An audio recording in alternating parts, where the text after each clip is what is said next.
Billy, you so crazy. Yo, what's cracking? What's bracking? It's your boy, Billy, you so crazy, and we back with another one. Y'all read the title, so you already know what I'm doing, man. We got what basic training is actually the most brutal by the Infographic Show. All right, so shout out to them. You guys be sure to go subscribe to their channel and check them out. It popped up on my recommendation, so I was like, why not? Let's find out what they talking about is the most brutal BCT. I was about to say basic, but BCT, whatever. It's all the same, you know what I'm saying? Shout out to all my vets out there. If you are watching this video, thank you for your service from one vet to another. If you are new to this channel, be sure to hit that subscribe button. Comment down below what you want to see me react to next, and I have it up for you when I get the chance. Just be patient with me, all right? This might take me some time, but I will have it at some point. If you do want it done a whole lot quicker, I do have a Patreon link in the description, so feel free if you want to donate, help the channel out, all that good stuff. But enough talking. Let's get straight into this. Which basic training is actually the most brutal? The U.S. military famously operates under the motto, the more you sweat in training, the less you'll bleed in war. Its boot camps thus reflect that ideology, and overall, it sports some of the most difficult basic training that recruits anywhere in the world face. While most nations have basic training or boot camps, for new recruits, few take the time to as thoroughly indoctrinate new recruits and weed out bad ones as the US does, and with good reason. With the cost of fully training and equipping a soldier running in the hundreds of thousands, and supporting that soldier costs as much as $1.4 million during wartime, it's imperative that anyone who's not a good fit for service is drummed out as quickly as possible. Yet of the 5 services, what is the toughest boot camp of them all? Today we're going to dive into boot camp for all 5. Y'all let me know in the comment section who y'all think has the hardest boot camp. I'm going to go with Marine. I'm going to go with the Marines. That's just me though. Y'all let me know how y'all feel about that in the comment section. U.S. military services and find out. Number 5. Air Force. We know it ain't them. The Air Force has long been derided as the chair. We know for a fact it's not them. We just saw how they do their push-ups. Now, if they tell me that they're at the top of the list, I'm cutting this video off, and I'm gonna upload it still, but y'all only gonna see literally a minute of this video. I promise you. Force by the other services. To my airmen Yet out without there, these armchair warriors, no. soldiers, sailors, and Marines would find themselves at the mercy of enemy aircraft, without communications due to enemy hacking and jamming, and all but blind to the movement of the enemy. The Air Force prides itself on one thing: being the most technologically advanced fighting force on the planet. Its air and space assets are legendarily cutting edge, and no military service anywhere on Earth fields as much advanced technology as the Air Force. With its focus on technology, the Air Force focuses its basic training on discipline and focus. Every single Air Force recruit has had the words attention to detail drilled into their heads, and for good reason. When you're working on a multi-million-dollar aircraft or a space asset that costs tens of millions of dollars to launch, a single loose bolt or misplaced nut can destroy the asset and jeopardize the mission. Because of the massive amount of combat data that the Air Force is responsible for and the sheer importance of its air and space assets, a lack of attention to detail can jeopardize battlefield success in a way that no other branch can match. Air Force basic training consists of 8.5 weeks, and as any other branch starts with the infamous buzz cut haircut.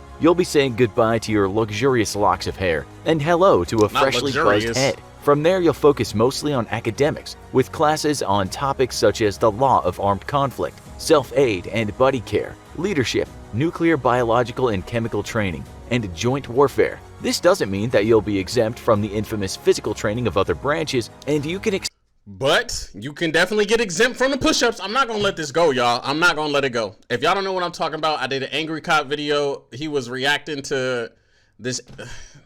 The way that just go watch the video. I literally uploaded it today, so just go watch it if you haven't seen it. Because, yeah.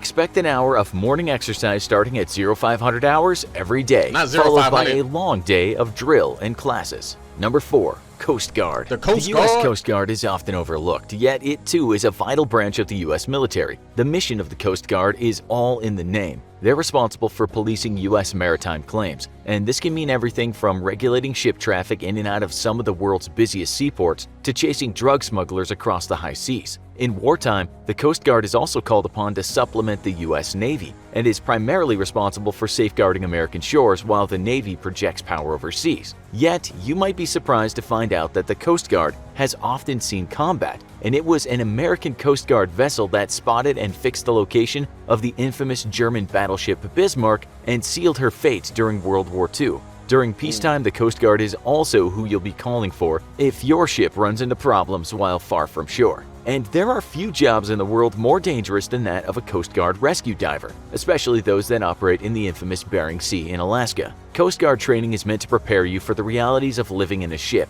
which means living in close quarters with a dozen or more people. Teamwork is number one in Coast Guard, and their training is focused on teaching recruits to resolve interpersonal conflicts and cooperate to achieve the task at hand. Coast Guard trainees must also be prepared to man cutters and destroyers during both peacetime and wartime patrols, and thus the training prepares them for service on warships of different sizes. Lasting 8 weeks, you'll be immediately thrust into team-building exercises. In week 2, you'll start your physical training, starting by running a mile, and then begin training to pass your swimming assessment. You'll eventually be required to jump off an elevated platform into icy cold water and swim 100 meters, and then tread water for 5 minutes without a break in order to pass your training. The rest of your weeks will focus on learning how to navigate the world of the U.S. military, as well as classes in basic first aid and, you guessed it, teamwork. Number 3. U.S. Army. I'm gonna keep it real with y'all. Hold on, time out. The Navy's boot camp is ahead of ours?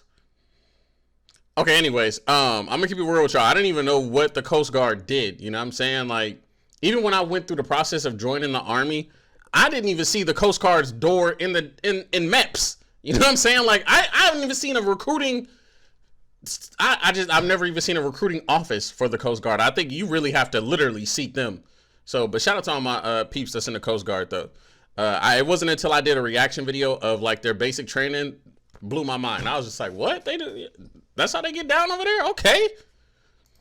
The Navy will get you there, the Air Force will keep you safe and crush your enemy from the sky. The Marines will kick open the door, but when it comes time to win a war, it's the U.S. Army you call on. The U.S. Army trains for one thing and one thing only: how to fight and defeat the largest militaries in the world. The original grunts, Army soldiers operate vast fleets of tanks, armored vehicles, attack helicopters, and artillery that make up the world's most powerful fighting force. Army basic training lasts 10 weeks and is focused on building individual self-discipline and turning civilians into soldiers capable of holding the line against everything from enemy infantry to heavy armor. Red, white, basic blue combat training is thus divided into 3 phases: red, white, and blue. Each phase meant to evolve the competency of the recruit on their way to becoming a soldier. In the red phase, you'll learn how to operate as a team by being given impossible tasks meant to encourage teamwork. You'll also receive classroom training on military etiquette and topics such as race relations to fully integrate soldiers into an active army. You'll be doing extensive parade drill meant to instill strict discipline,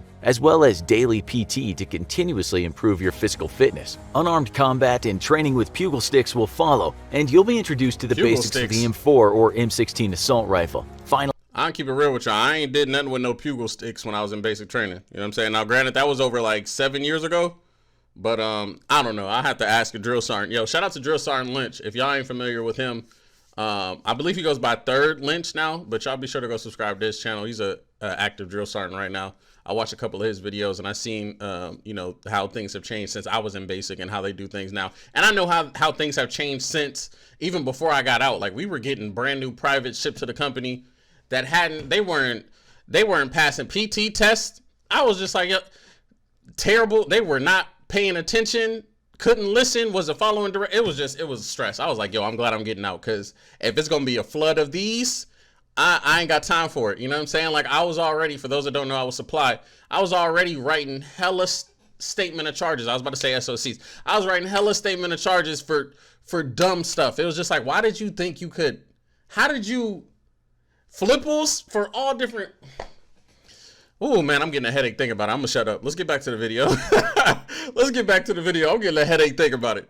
Finally, you'll culminate with a trip to the gas chamber to learn how to properly protect yourself during nuclear, biological, and chemical attacks. In the white phase, you'll be introduced to crew-served weapons such as the M50 caliber machine gun and the MK19 automatic grenade launcher. You'll also be spending a large amount of time at the firing range, becoming proficient with the M4 or M16. And you'll eventually be required to qualify on the weapon by hitting 28 out of 40 targets. In the blue phase, you'll be spending a lot of time out in the field, training to operate in simulated forward-deployed bases and learning basic land navigation. A highlight of the blue phase will be a field training exercise or FTX, decks, where drill sergeants take a back seat and allow the platoon and squad leaders to navigate a combat scenario on their own, complete with simulated fire. An unsatisfactory performance here can see you redoing your week of training and denied advancement. Number 2, U.S. Navy. The U.S. Navy operates the most... I guess it makes sense because the Marines is like a subdivision of the Navy? Advanced fleet anywhere in the world, and as such places high standards on its recruits. Rising from the ashes of Pearl Harbor in World War II, the U.S. Navy rallied from that crushing defeat and destroyed one of the greatest naval powers in the world. To the Navy, it's a matter of personal pride that no enemy ever set foot on the U.S. mainland or on the territory of its allies Canada or Mexico. Its fleets have ensured that any war has always been fought far from home, and its air power alone is as powerful as that of entire nations. For the Navy, teamwork and attention to detail are both vital. Not only must recruits handle the pressures of working alongside hundreds of others in the tight confines of a modern warship, but they must maintain a level of focus critical to success while handling the high technology assets of its various ships, subs, and planes, all while operating far from home and in potentially dangerous seas. Navy Boot Camp has a strong emphasis on physical training and lasts 8 weeks, all spent on the chilly shores of Lake Michigan. Recruits are immediately tested on their swimming ability, and any who fail to pass minimum standards are sidelined from their training and forced to undergo intensive swimming instruction, which can add to their overall stay in boot camp. Physical fitness is vital for the U.S. Navy, especially due to the fact that its sailors routinely operate in an environment where they could find themselves swimming for their lives at a moment's notice. As with all the other branches, you'll be undergoing many hours of classroom instruction, though perhaps not as much as the Air Force. You'll also be undertaking confidence and team-building exercise meant to teach you to be confident in the face of danger and work together with men and women who are just recently complete strangers. You'll undergo simulated shipboard disasters and undergo training on a land-bound training ship to learn the ins and outs of a war vessel. You'll also move to the firing range and learn how to operate the M16 or M4 rifle and a 12-gauge shotgun. One thing that sets Navy training apart from other services is the extensive amount of firefighting training you'll undergo. With fire being a fighting ship's most dangerous enemy, you'll undergo training to extinguish fires in a variety of situations, as well as how to navigate and escape smoke-filled compartments. You'll be expected to keep your cool under pressure, an ability which will be tested to the breaking point in Week 7's Battle Stations drills. Here you'll undergo 12 different scenarios which will test all of your learned skills to date, with you and your team being graded on each. Failure means you'll be forced to undergo additional training, and success leads to graduation. Number 1. U.S. Marine Corps. From the halls of Montezuma to the shores of Tripoli, we fight our country's battles on the land as on the sea. So goes the Marines' hymn, and highlights the diverse battlefields under which the American Marines have historically fought and won battles on. The U.S. Marine Corps is the world's premier expeditionary force, tasked with bringing heavy amounts of American firepower in a very quick manner to anywhere in the world. While it's the U.S. Army that wins wars, it's typically the Marines who... Don't you forget that either. Don't you forget that.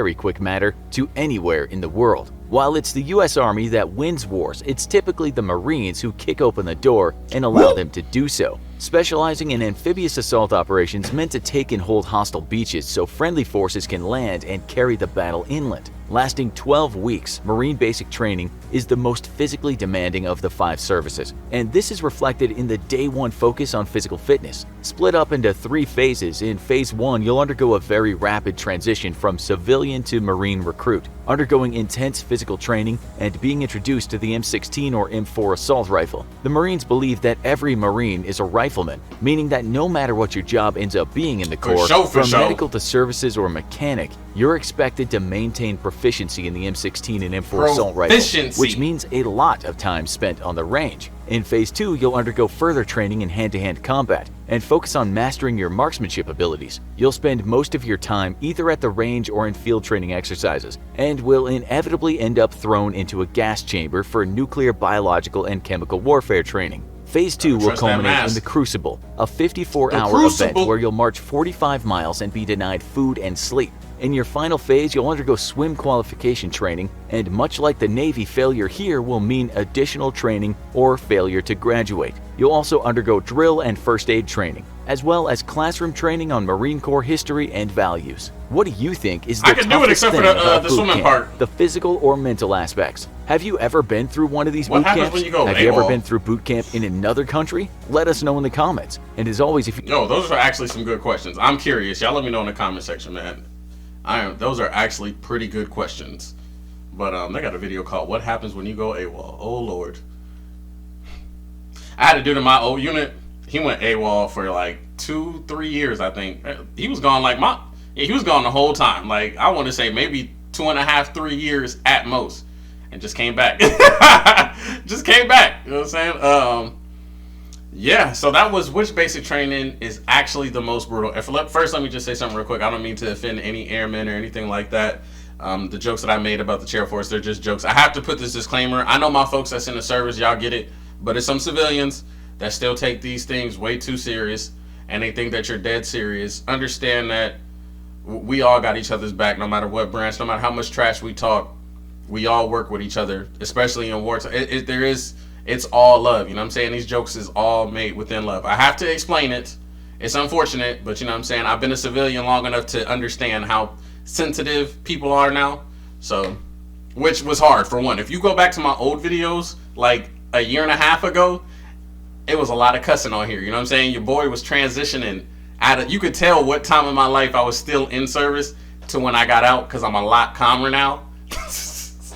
I really put the emphasis on the so crazy part of my name. But anyways, man, if you guys enjoyed this reaction, give this video a thumbs up. Comment down below what you want to see me react to next. Follow me on all my social media links are right there. Send me a message on any one of those. I'll get back with you as soon as possible. I appreciate y'all love and support. It's your boy, Billy You So Crazy, and I'll see you on the next video, man. I'm out this stuff.